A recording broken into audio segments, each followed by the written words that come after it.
So let me describe the events that took place at the time of the birth of the internet. Here at UCLA, we had a time-shared computer, which was a scientific data systems Sigma 7. And it was serving the population of undergraduate and graduate students here as well as the faculty. Just a computer running time sharing in the 60s. When we decided to create this network, the idea was to build a switch which we called an interface message processor. And that was delivered to us on the Labor Day weekend from both Baranek and Newman back in Cambridge, Massachusetts. It's the size of a refrigerator. It's what we now call a router. At that time, we called it a packet switch because it was using and implementing the packet switching technology that I had developed as a graduate student at MIT. So on September 2nd, the day after Labor Day, we connected this switch to our Sigma 7, and bits began to flow immediately. Everybody was there that day wondering, will it work? And everybody was ready to point the finger at each other if it didn't. Happily, it worked just fine.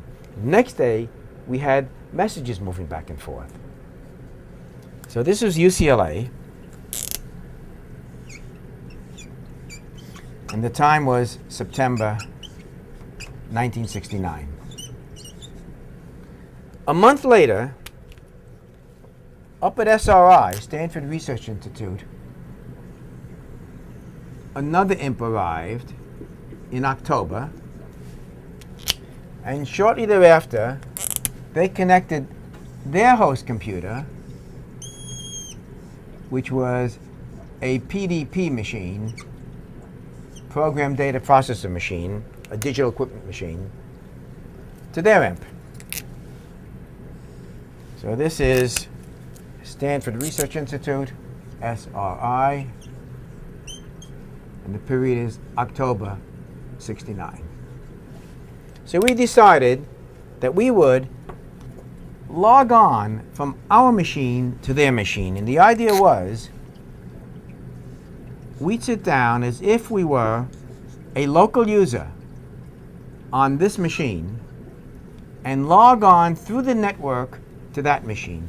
Of course, we needed a communications link, and so the first piece of the backbone network ever on the internet was that line from UCLA to SRI. And so on October 29th,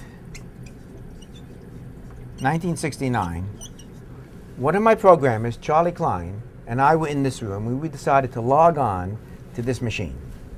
Now, to log on, one has to type in, whoops, let me use another color if I may. One has to type in LOG, and the remote machine will type in the IN. So our job simply was to type in LOG.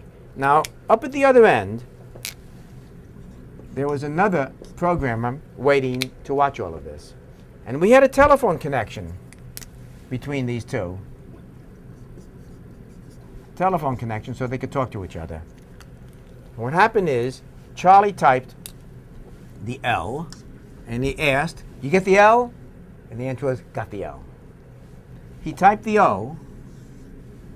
"You get the O?" "Got the O." He typed the G. "You get the G?" Wacko. The system crashed. This machine went down. So the very first message on the internet ever was low, as in lo and behold. You couldn't ask for a better, more effective message. Now, a month later, another imp was delivered to University of California,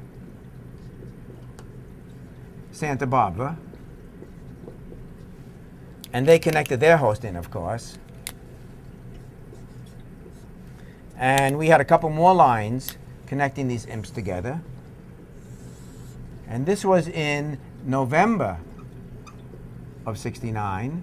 And a month after that, a fourth imp was deployed at the University of Utah and they connected their host computer in. So we had, again, this was December 69. So we had a 4-node network running, and we began to test it and find out what some of the problems were. And we could break this network anytime we wanted. We found faults. We had BBN fix it, etc. So this was the beginning of the internet.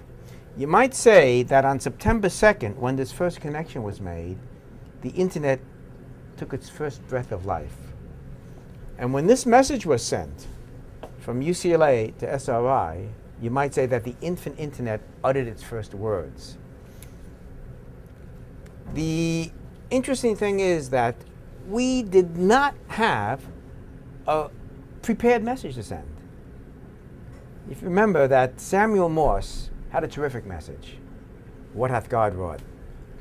And Alexander Graham Bell had, "Come here, Watson, I need you." And Armstrong said, you know, "A giant leap for mankind." Those guys were smart. They understood about public relations and media. They had the press, they had TV in the case of when TV was around. They had recordings, and the record is there. We have no record of this. There was no camera. There was no recording. There was nobody present except the few of us doing this simple connection. We do have a written record of it in a log that we kept. And I'll be happy to show you that log, which records that very first message.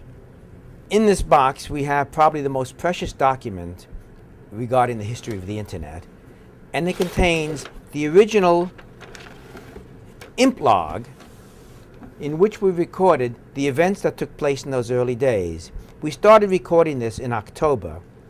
And we have the entries by the programmers and the software developers. And the most important entry in this document is shown right here. On October 29th, 1969, at 10:30 in the evening, Charlie Klein put in the entry, "Talk to SRI host to host." That's the record of that first message, low, that was sent between us and SRI. This is the only document that exists to record the birth of the internet.